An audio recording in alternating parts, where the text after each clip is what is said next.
कैसे हो सभी लोग। आप सभी का हार्दिक स्वागत है आपके अपने YouTube channel science with S के सर में। जैसा कि अपने लास्ट वीडियो के अंदर लेंथेनाइट तत्व और उनके इलेक्ट्रॉनिक विन्यास के बारे में चर्चा की थी, और आज हम जो यहाँ पे पढ़ने वाले हैं वो हमारा टॉपिक क्या है, एक्टिनोइड्स। क्या रहेगा हमारे टॉपिक का नाम, क्या है, एक्टिनोइड। तो एक्टिनोइड तत्व कौन कौन से होते हैं और उनका इलेक्ट्रॉनिक विन्यास क्या होता है। तो आज के टॉपिक में हम पढ़ने वाले हैं एक्टिनोइड और उनका इलेक्ट्रॉनिक विन्यास। ठीक है, कि आप कैसे इलेक्ट्रॉनिक विन्यास एक्टिनोइड तत्वों का लिख सकते हैं। चलो स्टार्ट करते हैं। एक्टिनोइड तत्व होते हैं, आप सभी को पता है कि चलो अपन एक बेसिक बता देते हैं आपको। एक्टिनोइड जो होते हैं वो कहाँ से कहाँ स्टार्ट होते हैं, परमाणु क्रमांक 90 से लेकर 103 तक, है ना। परमाणु क्रमांक 90 से लेकर 103 तक जो तत्व आते हैं वो सारे के सारे किस श्रेणी में आते हैं, एक्टिनोइड तत्वों की श्रेणी में आते हैं। और हम जानते हैं कि परमाणु क्रमांक 90 जो होता है वो किसका होता है, TH। क्या होता है इसको, क्या बोलते हैं इसको, थोरियम बोलते हैं। क्या बोलते हैं, थोरियम। और यहाँ जो 103 होता है वो किसका होता है, LR। LR को क्या बोलते हैं अपन, लोरेंशियम बोलते हैं। क्या बोलते हैं, लोरेंशियम। तो हमने क्या कहा कि हमारे पास एक्टिनोइड तत्व होते हैं वो थोरियम से लेकर लोरेंशियम तक आते हैं। कौन से आवर्त में आते हैं हम जान चुके हैं, कौन से में होते हैं, 7वें आवर्त में होते हैं, और आवर्त सारणी के 3rd B वर्ग के अंदर ये सम्मिलित किए जाते हैं।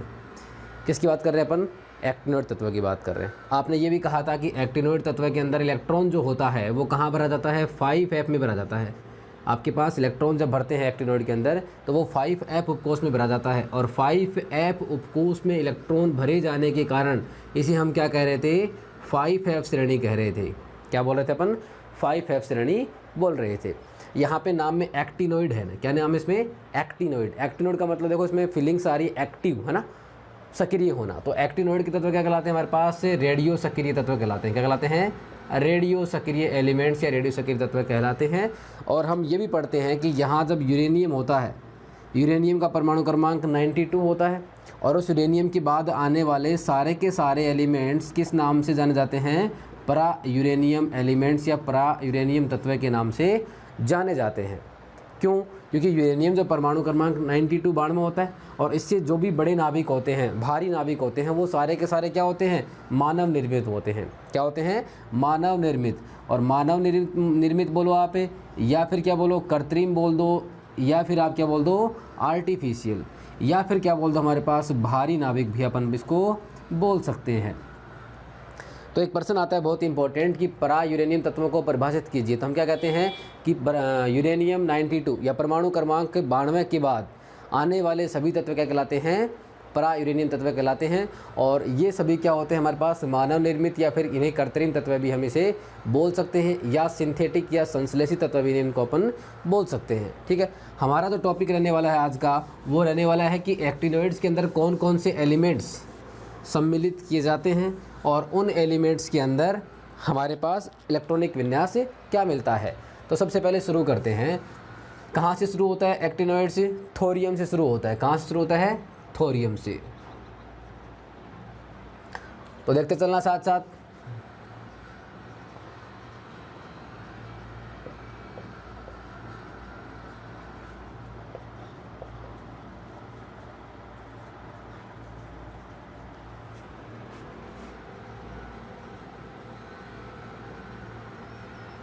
ठीक है, यहाँ जो आपके सामने लिखा हुआ है TH, इस TH का परमाणु क्रमांक कितना होता है हमारे पास, 90 होता है। इसका 91, 92, 93, 94, 95, 96, 97, 98, 99, और ये FM कौन सा हो गया, ये 100 हो गया। यहाँ पे मेंडल जी 101, 102 और यहाँ पे 103। तो ये हमारे पास एक्टिनोइड तत्व हो गए। अब इस TH को अपन क्या बोलते हैं, थोरियम बोलते हैं। क्या बोलते हैं, थोरियम। मैं यहाँ पे लिख लेता हूँ आगे ना। इस TH को आपने क्या बोला, थोरियम बोला। क्या बोला, थोरियम। यहाँ PA को अपन क्या बोलते हैं, प्रोटेक्टिनियम बोलते हैं। क्या बोलते हैं, प्रोटेक्टिनियम, प्रोटेक्टिनियम। U को सभी लोग जानते हैं, कौन नहीं जानता, यूरेनियम, जिसे हम क्या कहते हैं, आशा धातु भी कहते हैं ना। NP को क्या बोलते हैं अपन, नेपच्यूरियम बोलते हैं। क्या बोलते हैं, नेपच्यूरियम। यहाँ PU प्लूटो, क्या बोलते हैं इसको, प्लूटोनियम बोलते हैं। AM इसको क्या बोलते हैं अपन, एमेरिसियस, एमेरिसियम, एमेरिसियम। उसके बाद आता है हमारे पास CM, इसको बोलते हैं अपन क्यूरियम। बी को सॉरी यहाँ पे 97 कौन होता है, बी के, बर्केलियम बोलते हैं इसको, क्या बोलते हैं, बर्केलियम। CF को क्या बोलते हैं अपन, कैलिफोर्नियम बोलते हैं, क्या बोलते हैं, कैलिफोर्नियम। यहाँ ES को अपन क्या बोलते हैं, आइंस्टेटिनियम, आइंस्टेनियम। और FM को क्या बोलते हैं अपन, फर्मियम बोलते हैं। एक बार देखना यहाँ पे हमारे पास जो बोर्ड के ऊपर लिखे हुए हैं वो सारे के सारे कौन से एलिमेंट्स हैं, एक्टिनोइड्स हैं। और हमने देखो शुरुआत कहाँ से की है, थोरियम से की है। थोरियम का परमाणु क्रमांक हमारे पास क्या निकल के आ रहा है, 90 आ रहा है ना। उसके बाद क्या आ रहा है, PA को अपन बोलते हैं प्रोटेक्टिनियम, U को बोलते हैं अपन यूरेनियम, NP को अपन क्या बोल रहे हैं, नेपच्यूनियम बोल रहे हैं, और PU को अपन क्या बोल रहे हैं, प्लूटोनियम। उसके बाद AM को क्या बोल रहे हैं अपन, अमेरिशियम। उसके बाद CM को अपन क्या बोल रहे हैं, क्यूरियम। उसके बाद हम BK को क्या बोल रहे हैं, बर्केलियम। उसके बाद CF को अपन क्या बोल रहे हैं, कैलिफोर्नियम। और ये हमारे पास क्या हो जाता है, आइंस्टीनियम। ये जो हमारे पास ES है, इस ES को हम किसे दर्शाते हैं आइंस्टीनियम से। और FM क्या हो जाएगा हमारे पास, फर्मियम हो जाएगा। क्या हो जाएगा यहाँ पे, इसको फर्मियम, ठीक है। उसके बाद देखो कितने बचे यहाँ पे, 3 बचे। यहाँ पे देखो कितना परमाणु क्रमांक है, 101। और 101 कौन था, यहाँ पे 101 परमाणु क्रमांक की खोज की श्रेय के आधार पर इसको नाम देते हैं अपन मेंडेलिवियम, मेंडेलिनियम है ना। इसको क्या बोलते हैं, नोबेलियम बोलते हैं। NO को अपन क्या बोलते हैं, नोबेलियम। और यहाँ हमारे पास सबसे लास्ट में जो आता है LR, और उस LR को अपन क्या बोलते हैं, लोरेंशियम बोलते हैं। क्या बोलते हैं, लोरेंशियम। बात यहाँ पे आगे ख़त्म नहीं होती, बात ये होती है कि हम इसे याद कैसे करते हैं ना। तो याद करने का जो हमारे पास आसान तरीका होता है वो एक बार देखना ध्यान से, है ना। देखो बहुत सारे तरीके पढ़ते हैं अपन, है ना। अपन एक ही पढ़ लेते हैं। यहाँ पे मैंने क्या कहा कि तुम्हें पाकर, किसको पाकर, U को पाकर, है ना। यूरेनियम मान लो या फिर U कोई हो सकता है ना। नए पुराने, क्या नए पुराने, आम कम बिके। तुम्हें पाकर U नए पुराने आम कम बिके। कॉफ़ी, इसको फरमाइए। MD नो LR, ठीक है। अब ये याद कैसे करोगे, तो देखो क्या था कि एक बार किसी दोस्त ने कोई दुकान खोल रखी थी ना, शॉप कर रखी थी। और उस शॉप के ऊपर क्या था, उसके पास सब्जियां वगैरह, फ्रूट्स वगैरह वो रखता था। तो उस दोस्त का नाम क्या था, MD था। उस दोस्त का नाम क्या था, MD। और उस MD दोस्त से मिलने उसका दूसरा दोस्त कौन आया, LR आया, ठीक है।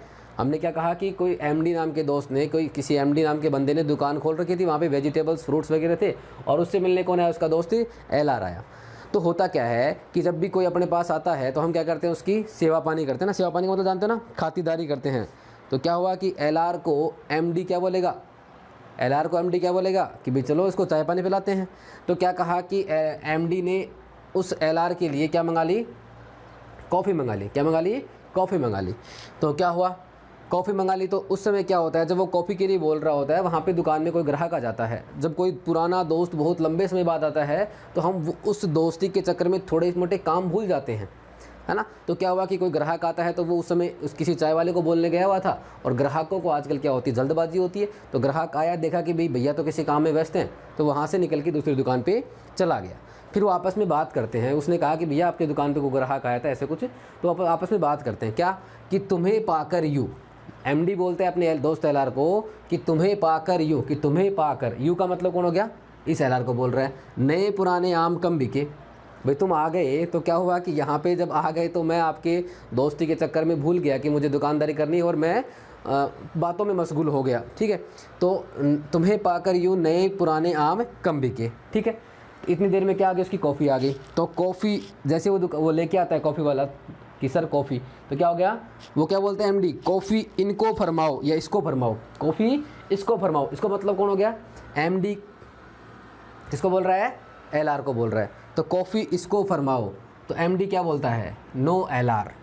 क्यों, देखो कॉफ़ी इसको फरमाओ, तो जैसे ही कॉफ़ी किसको फरमाई गई, एम डी को फरमाई, कॉफ़ी इसको फरमाओ M D no L R. तो यहाँ से समझना कि देखो क्या होता है, जब कॉफ़ी लेकर आता है तो हम किसी के भी घर पे जाएं या किसी भी जगह जाते हैं तो क्या होता है, हमें जैसे मान लो कि उस एम डी ने कॉफ़ी कहाँ दी, एल आर को देने के लिए कही, तो एल आर क्या करेगा कि पहले आप किसको दो, एम डी को दो, किसको दो, एम डी को दो। तो क्या हो गया, कॉफ़ी इसको फरमाओ। तो जैसे ही कॉफ़ी लेकर आता है दुकान वाला, दुकान के ऊपर वो चाय वाला, तो क्या हो गया, एम डी को कॉफ़ी देने के लिए कौन बोल देता है, एल आर बोल देता है। भाई जैसे वो एम डी की तरफ करता है ना, सॉरी एल आर की तरफ करता है, एल आर क्या बोलता है, किसको देनी है, एम डी को देनी है। तो कॉफ़ी इसको फरमाओ, एम डी क्या बोलेगा, no L R. M D बोलेगा नहीं, पहले आप लो सर, क्योंकि आप हमारे मेहमान हो। याद हो जाएगा ना, क्या कहा मैंने कि तुम्हें पाकर यूँ नए पुराने आम कम बिके, कॉफ़ी इसको फरमाओ M D no L R. अगर किसी को ये याद नहीं होती तो बहुत सारी ट्रिक्स है, एक और बता देता हूँ आपको। तुम्हें पढ़ाऊँ न्यूज़पेपर पुराना, आम कम बिके, कैफ़े में ऐस फरमाते मैडोना और लारा। तो आप कोई भी तरीका याद कर सकते हैं। अब अपन बात करते हैं इसके इलेक्ट्रॉनिक विन्यास की ना, वो बहुत ही इंपॉर्टेंट होने वाला है। तो देखो एक्टिनोइड्स जो होते हैं उसके इलेक्ट्रॉनिक विन्यास की अपन बात करें तो इलेक्ट्रॉन कहाँ आता है, 5F के अंदर आता है। कहाँ आता है, 5F के अंदर। अब देखो यहाँ क्या होता है, इसका परमाणु क्रमांक 90 है। कितना है, 90। और 90 से पहले जो अक्रिय गैस विन्यास आता है, या अक्रिय गैस आती है, वो कौन होती है हमारे पास, रेडोन होती है। कौन होती है, रेडोन। और उस रेडोन का परमाणु क्रमांक 86 होता है। इसका मतलब यहाँ पे 86 या 86 इलेक्ट्रॉन्स तो यहाँ पे फिल हो चुके हैं। यहाँ कितने बचे हमारे पास, 4 बचे हैं। कितने बचे हैं, 4। और उसके बाद कौन आता है, 5F आ गया, उसके अलावा 6D हो गया, और इसके अलावा क्या हो जाएगा, 7S होगा। तो होता क्या है, जब यहाँ पे इलेक्ट्रॉन्स फिल होते हैं तो आप एक बात ध्यान रखना कि यहाँ पे जब भी किसी एलिमेंट की अपन बात करते हैं तो S के अंदर क्या होगा, सबके अंदर 2 भरे जाएंगे। जितने भी एक्टिनोइड्स हमारे पास तत्व होंगे उन सब में क्या होगा, S में 2 इलेक्ट्रॉन भरे जाएंगे। यहाँ जो D होगा और यहाँ जो F होगा, तो हम क्या करते हैं, ये जो हमारे पास D और F होते हैं, इन दोनों की एनर्जी लेवल क्या होती है, लगभग बराबर होती है। मैंने कहा कि जैसे मान लें कि अपन ये 5F वाला ऑर्बिटल है ना, और ये हमारे पास 6D वाला ऑर्बिटल है, ऐसे कुछ तरीके से। तो क्या होता है, इन दोनों का जो एनर्जी लेवल होता है, ऊर्जा लेवल होता है, वो क्या होता है, एक दूसरे के इक्वल होता है। और जब एनर्जी लेवल दोनों का बराबर होगा तो इलेक्ट्रॉन्स क्या कर सकते हैं, आसानी से एक दूसरे के अंदर क्या कर सकते हैं, संक्रमण कर सकते हैं। क्या कर सकते हैं, संक्रमण। तो हमने क्या कहा कि इन 5F उपकोष और 6D उपकोष का ऊर्जा अंतर या ऊर्जा बराबर होने के कारण इलेक्ट्रॉन आसानी से किसी भी कक्षक में संक्रमण कर सकता है। और यदि अगर इलेक्ट्रॉन आपस में संक्रमण करेगा, इसका मतलब जो इलेक्ट्रॉनिक विन्यास होता है उसका दूसरा इलेक्ट्रॉनिक विन्यास भी हमें यहाँ पे मिल सकता है। तो आप भी जब किसी भी बुक को पढ़ोगे तो हम यहाँ पे एक्टिनोइड्स के अंदर कुछ एलिमेंट्स का इलेक्ट्रॉनिक विन्यास आपको अलग देखने को मिल सकता है। उसकी वजह क्या होती है कि इन दोनों की ऊर्जा समान होती है, इसलिए इलेक्ट्रॉन कहीं भी संक्रमण आसानी से कर सकता है। ठीक है, तो हमने एक बात पढ़ी थी कि अब हमारे पास सामान्य इलेक्ट्रॉनिक विन्यास क्या होता है, F ब्लॉक का NH2 होता है, N-1D, D में 0 से 1 होता है, और N-2 कितना होता है, F में 1 से 14 तक पढ़ा था ना। वहाँ पे आपने कहा था कि हमारे पास जो लेंथेनोइड्स आते हैं वो तो छठे आवर्त में आते हैं, और यहाँ हम किसकी बात कर रहे हैं, एक्टिनोइड्स की। तो एक्टिनोइड्स के अंदर क्या होता है, देखना, एक्टिनोइड्स कौन से आवर्त में आते हैं, 7वें आवर्त में आते हैं। तो यहाँ पे N का मान कितना हो गया, 7 हो गया। तो क्या लिखेंगे यहाँ पे इलेक्ट्रॉनिक विन्यास, 7s2, यहाँ पे क्या हो जाएगा 6D07, और यहाँ पे क्या हो जाएगा 5F 1 से लेकर 14 तक। तो ये सामान्य इलेक्ट्रॉनिक विन्यास किसका था, एक्टिनोइड्स का था।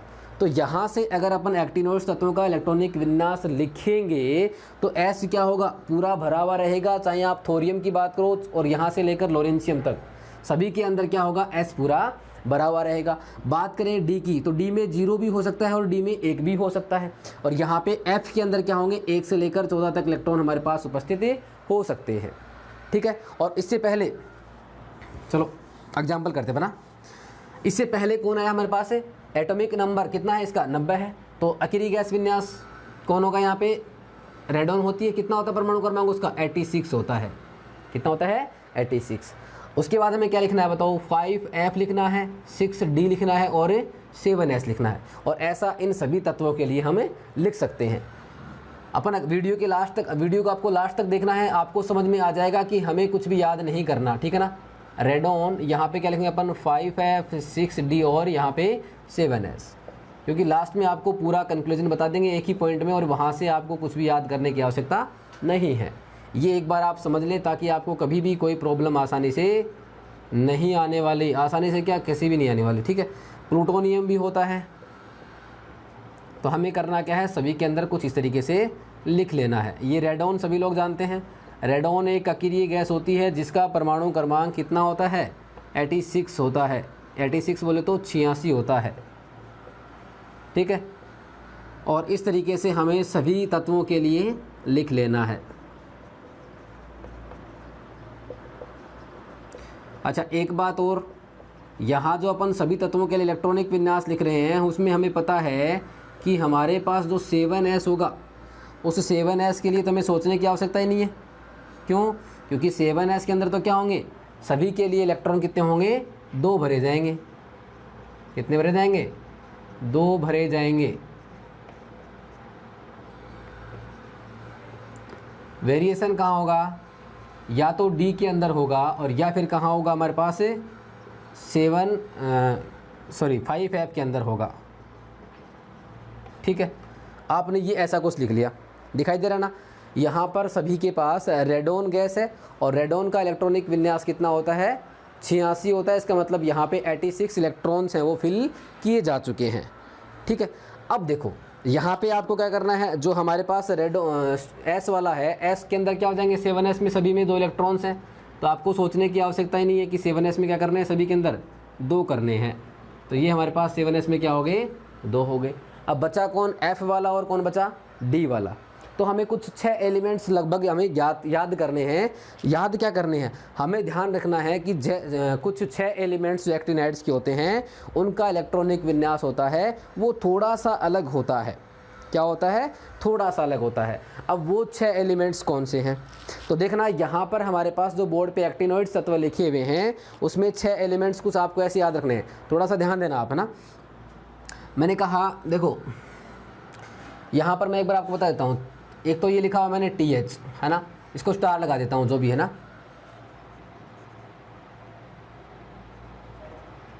और एक जो CM LR होता है, उसके अलावा CM जो होता है हमारे पास, CM कहाँ गया, ये रहा। और ये NP, कितने हो गए, 1 2 3 4 और 5। तुम्हें पाकर FM, हाँ देखो हमने अभी तक कितने एलिमेंट्स से आइडेंटिफाई किए हैं, 1, उसके अलावा यहाँ पर 2 CM क्यूरियम, उसके अलावा नेपच्यूनियम, उसके अलावा प्रोटेक्टिनियम, और क्या है हमारे पास थोरियम। तो 1 2 3 4 और 5, ये 5 एलिमेंट्स तो हो गए। उसके अलावा एक एलिमेंट्स और होता है जिसका इलेक्ट्रॉनिक विन्यास क्या नहीं होता, इक्वल नहीं होता जैसा कि अपन सोचते हैं। वो कौन सा बच गया हमारे पास, यूरेनियम रह गया। कौन सा रह गया, यूरेनियम। तो ये भी मैंने जो स्टार मार्क किए हैं आपको, ये स्टार मार्क जो एलिमेंट्स होते हैं इनका इलेक्ट्रॉनिक विन्यास हमें थोड़ा सा ध्यान रखना है। और ध्यान भी क्या रखना है आपको, जैसे आपने लेंथेनाइड के अंदर पढ़ा था वैसे यहाँ पे ध्यान रखना है। क्या कि आपको एक छोटी सी ट्रिक बता देता हूँ मैं, और उस ट्रिक के बाद में आपको कुछ भी ध्यान नहीं रखना है। इसका मतलब क्या है, बहुत आसान है, ठीक है। अब एक बार वापस से आप थोड़ा दिमाग लगाइए कि हम जो एक्टिनाइड्स एलिमेंट्स पढ़ रहे हैं उन एक्टिनॉइड एलिमेंट्स के अंदर हमें टोटल कितने 6 एलिमेंट्स को ध्यान रखना है कि इन एलिमेंट्स के अंदर इलेक्ट्रॉनिक विन्यास थोड़ा भिन्न होता है, और उसके अलावा हमें इन सभी को एक सीरीज से इलेक्ट्रॉन भर देने हैं, ठीक है। ठीक है, शुरू करते हैं। चलो, वो 6 एलिमेंट्स कौन कौन से होते हैं ना, आपको बड़ा इंटरेस्ट आने वाला है। देखो मैंने क्या कहा कि सबसे पहले कौन है, TH है। तो मैंने क्या कहा, पागल लड़का, है ना, CM से लड़कर, पागल लड़का, पागल हो गया। CM से, अच्छा पागल लड़का नहीं, पागल यूरेनियम कर देते हैं। पागल यूरेनियम CM से लड़कर नेपाल चला, ठीक है। और आपको पता होगा कितने हो गए, 1 2 3 4 5, है ना, और कितने टोटल 6 है ना। तो एक बार एक म्यूजिक गाना आया था, ठा ठा ठा, ऐसा कुछ नाम से आया था ना। तो पागल यूरेनियम CM से लड़कर नेपाल चला, ठा ठा, ठीक है। ऐसा क्यों लिखा मैंने, पागल का मतलब क्या हो गया यहाँ पे Pa, प्रोटेक्टिनियम हो गया। क्या हो गया? प्रोटेक्टिनियम। कहाँ गया प्रोटेक्टिनियम आपका? ये रहा Pa। यूरेनियम का मतलब क्या होगा? U से इंडिकेट करते हैं अपन। Cm का मतलब क्या हो गया? क्यूरियम। ये रहा क्यूरियम। कितना इलेक्ट्रॉनिक विन्यास इसका? परमाणु क्रमांक 96 है, यूरेनियम का 92, और पागल बोले तो प्रोटेक्टिनियम कितना है? 91 है। लड़कर का मतलब क्या हो गया? लॉरेंशियम Lr, और कितना है इसका? परमाणु क्रमांक 103 है। नेपाल मतलब क्या हो गया? Np 93, क्या है इसका? नेपच्यूनियम बोलते हैं। और ठाठा का मतलब कितना हो गया हमारे पास? 90, जिसे हम क्या बोलते हैं? थोरियम बोलते हैं। क्या बोलते हैं? थोरियम। ठीक है, इससे आपको क्या समझ में आया? देखो बड़ा इंटरेस्टिंग फैक्टर है यहाँ पे। क्या समझ में आने वाला है यहाँ पे आपको कि आपके सामने जो बोर्ड पे लिखा हुआ है उनमें केवल ये जो पागल है वो कौन है? यूरेनियम है। और किससे लड़ा? Cm से लड़ा, है ना। और कहाँ चला गया? नेपाल चला गया। तो इन सब के अंदर क्या होगा? डी के अंदर एक एक इलेक्ट्रॉन फिल होगा। बहुत ही ध्यान रखने वाली बात है कि पागल यूरेनियम Cm से लड़कर नेपाल चला गया तो चला गया, इसका मतलब क्या होगा? इनके पास सभी के पास एक एक इलेक्ट्रॉन डी में जाएगा और बाकी आपको आसानी से भर देने हैं। कहाँ पे? F के अंदर। बचा कौन? थोरियम। तो थोरियम को मैंने क्या लिखा है? ठाठा लिखा है। 2 बार ठाठा लिखने का मतलब क्या हो गया? डी के अंदर कितने इलेक्ट्रॉन जाएंगे? यहाँ पे 2 इलेक्ट्रॉन जाएंगे। तो बताओ कुछ याद करने की आवश्यकता है क्या? हमने क्या कहा कि एक्टिनाइड तत्वों का अगर आप इलेक्ट्रॉनिक विन्यास लिखने जा रहे हैं तो आपको केवल इन 6 एलिमेंट्स का ध्यान रखना है। कौन कौन से? पागल बोले तो प्रोटेक्टिनियम, यूरेनियम, Cm का मतलब क्या होगा? क्यूरियम, लड़कर का मतलब क्या हो गया? लॉरेंशियम, Np का मतलब क्या हो गया? नेपच्यूनियम, और ये ठाठा कौन हो गया? थोरियम। ठाठा में डी में 2 इलेक्ट्रॉन, बाकी सब में क्या होंगे? एक एक इलेक्ट्रॉन। तो सबसे पहला काम क्या करोगे आप? डी के अंदर एक एक इलेक्ट्रॉन जिसमें आ रहे हो भर दो। पागल कहाँ पे है? प्रोटेक्टिनियम डी में कितना है? 1। यूरेनियम में कितना है? डी में 1 है। नेपच्यूनियम में कितना है? डी में 1 है। उसके अलावा क्यूरियम में कितना है? डी में 1 है। उसके अलावा हमारे पास कौन आ गया? लॉरेंशियम में कितना है? डी के पास 1 आ रहा है। ठीक है, अब देखो यहाँ पे ठाठा में कितना था? डी के अंदर 2 थे। कितने थे? 2। तो थोरियम में कितने हो जाते हैं? डी में 2। अब आपको बिल्कुल बेसिक से करना है क्या? इलेक्ट्रॉनिक विन्यास लिखना है तो हमें कुछ भी जोर नहीं आने वाला। टोटल इलेक्ट्रॉन काउंट कर लेंगे। यहाँ पे इलेक्ट्रॉन कितने हैं? टोटल 90 है। परमाणु क्रमांक कितना है? 90।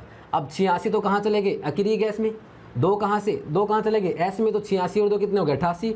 2 डी में चले गए, कितने हो गए? टोटल 90 हो गए। इसका मतलब एफ में कितना आएगा? यहाँ पे 0। तो देखो देखने से क्या लग रहा है हमें कि थोरियम जो होता है उस थोरियम का इलेक्ट्रॉनिक विन्यास जब आप लिखते हैं तो आपने तो एक बात कही थी कि भैया जब इलेक्ट्रॉन लास्ट एफ में जाएगा तभी तो वो एफ ब्लॉक का होगा, लेकिन यहाँ पे जो लास्ट इलेक्ट्रॉन जा रहा है वो तो कहाँ जा रहा है? डी में जा रहा है। इसका मतलब ये इलेक्ट्रॉनिक विन्यास गलत है ना। आप ये बोलोगे क्योंकि भैया आपके पास 5f में कोई इलेक्ट्रॉन नहीं इंटर कर रहा और 5f इलेक्ट्रॉन इंटर नहीं कर रहा, इसका मतलब वो f ब्लॉक का एलिमेंट नहीं है। लेकिन अभी मैंने आपको क्या कहा था कि देखो जब भी क्या आप एक्टिनोइड्स की बात करते हैं तो उनमें 7s और 6d और ये 5f होते हैं, इनकी ऊर्जा जो होती है वो क्या होती है? लगभग समान होती है। इसलिए इलेक्ट्रॉन क्या करता है? आसानी से यहाँ पे संक्रमण कर लेता है। तो इसलिए यहाँ पे आपको इलेक्ट्रॉनिक विन्यास कई जगह ये भी देखने को मिल सकता है, 5f में 1, 6d में 1 और 7s में 2। तो ये दोनों इलेक्ट्रॉनिक विन्यास क्या होते हैं? हमारे पास सही होते हैं। अलग अलग बुक के अंदर अलग अलग इसको मेंशन किया हुआ है, तो कहीं भी आपको घबराने की आवश्यकता नहीं है। प्रोटेक्टिनियम में 91 है, 86 कहाँ चले गए? रेडॉन के पास चले गए। 2 कहाँ चले गए? 7s। कितना हो गया? 88 और एक यहाँ पे कितना हो गया? 89। कितने बचे आपके पास? 2 बचे। 2 कहाँ जाएंगे? 5f में आ जाएंगे। यूरेनियम में देखो 92 है, 86 कहाँ चले गए? रेडॉन के पास। उसके बाद 2 यहाँ पे कितना हो गया? 88 और यहाँ पे एक 89 और कितने बचे हमारे पास? 89 होने के बाद कितने बचते हैं? 3 बचते हैं। तो 5f में कितने आ गए? 3। नेपच्यूनियम में यहाँ पे 86 आ गए, 2 यहाँ पे एक 88 और एक यहाँ पे 89 और 89 के बाद कितने बचते हैं? यहाँ पे 4 बचते हैं। कितना आ जाएगा? यहाँ पे 4 आ जाएगा 5f में। प्लूटोनियम में यहाँ पे कितना? 86 और 2 88 और 88 के बाद कितने बचे हमारे पास? कितने बचे 88 के बाद? 6 बचे और 6 के 6 कहाँ जाएंगे? 5f में आ जाएंगे। कहाँ जाएंगे? 5f में। डी में तो क्या आना है? इन सभी में 0 आना है भाई। डी में क्या आना? सभी में 0। डी में केवल 6 ही तत्वों के अंदर इलेक्ट्रॉन आने वाले हैं हमें। अब बात करते हैं यहाँ पे अमेरिशियम की। तो अमेरिशियम जो होता है उसमें परमाणु क्रमांक 95 होता है। 86 यहाँ चले गए, 2 यहाँ पे 88 हो गया। उसके बाद कितने बचते हैं हमारे पास? यहाँ पे 7 बचते हैं, तो 7 यहाँ पे आ जाएंगे 5f में। क्यूरियम में कितना है? 86 यहाँ पे आ गया, 2 यहाँ पे कितना हो गया? 88 और एक यहाँ पे कितना हो गया? 89, 89 हो गया। उसके बाद कितने चाहिए हमें? यहाँ पे 7 चाहिए। यहाँ पे कितना आ जाएगा? 7 आ जाएगा। बर्केलियम में कितना है? परमाणु क्रमांक 97, 86 यहाँ पे, 2 यहाँ पे 88 हो गया और 88 के बाद कितना बचता है? यहाँ पे 9 बचता है। तो यहाँ पे कितना जाएगा 9। कैलिफोर्नियम परमाणु क्रमांक 98 है, 86 इलेक्ट्रॉन रेडोन ले गया, 2 इलेक्ट्रॉन ये हो गए कितने 88 हो गए। और 88 के बाद यहाँ पे कितने बचने वाले हैं हमारे पास, यहाँ पे कितने बचने वाले हैं 11 बचने वाले हैं। तो क्या कर देंगे अपन इसको 11 कर देंगे। देखो एक बार वापस से, है ना, सही है ना। कैलिफोर्नियम में हमने क्या कहा, परमाणु क्रमांक 98 है, 86 यहाँ गए और 2 88, और 88 के बाद कितने बचते हैं हमारे पास यहाँ पे, कितने बचते हैं 88 और 10, हाँ सॉरी कितना बचते हैं यहाँ पे 10 बचते हैं। तो एफ के अंदर कितने आ जाएंगे 10 आ जाएंगे। आइसटाइटिनियम जो होता है उसमें परमाणु क्रमांक 99 है, यहाँ पे 86 आ चुके हैं, 2 88 हो गए, और 88 के बाद में यहाँ पे कितने आने वाले हैं हमारे पास 11 आने वाले हैं, है ना। 88 के बाद कितने बचे 99 में से 11 बचे ना। फर्मियम जो होता है उसमें परमाणु क्रमांक कितना होता है 100, 86 इलेक्ट्रॉन यहाँ पे, 2 इलेक्ट्रॉन यहाँ पे, टोटल 88 इलेक्ट्रॉन फिल हो चुके हैं। कितने चाहिए हमारे पास 12 चाहिए। आ जाओ मेंडेलिवियम में। तो मेंडेलिवियम जो होता है उस मेंडेलिवियम के अंदर क्या होता है, परमाणु क्रमांक 101 होता है, 86 इलेक्ट्रॉन रेडोन के पास, 2 इलेक्ट्रॉन 7s के बाद कितना हो गया 88 हो गया। और 88 के बाद कितना बचता है यहाँ पे, कितना बचता है 13 बचता है 13। नोबेलियम के अंदर क्या होगा, एरेडोन 86 हो जाएगा, 2 कितना 88 और 1 ये कितना हो गया 89। और 89 के बाद आपको कितने फिल करने हैं 102 है। तो 102 में से अगर आप 89 माइनस करोगे तो यहाँ पे कितना निकल के आएगा 14 आएगा। कितना आएगा 14।